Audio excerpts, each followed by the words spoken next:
Amici e fratelli in Cristo Gesù,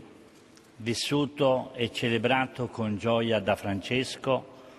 come unico Salvatore, siate benvenuti soprattutto voi provenienti dalla Regione Veneto. Desidero ricordare tutte le autorità civili, militari e religiose, in particolare il signor Ministro Maurizio Sacconi in rappresentanza del Governo, il Presidente della Regione Giancarlo Galan e della Regione Umbra Rita Lorenzetti e per tutti i sindaci Massimo Cacciari, Sindaco di Venezia,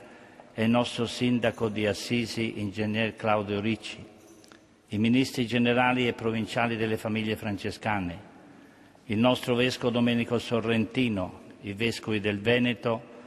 guidati dal Cardinale Angelo Scola che presiede questa Eucaristia, Patriarca di Venezia, ed infine il Cardinale Attilio Nicola, Legato Pontificio per le Basiliche di Assisi.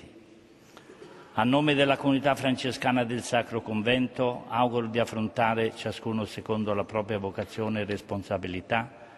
le sfide che sono presenti nel nostro Paese con la determinazione propria delle genti venete, ma anche con lo spirito di Francesco, spirito di solidarietà, di apertura e di fede, per annunziare colui che secondo il poverello è la nostra speranza, il nostro refrigerio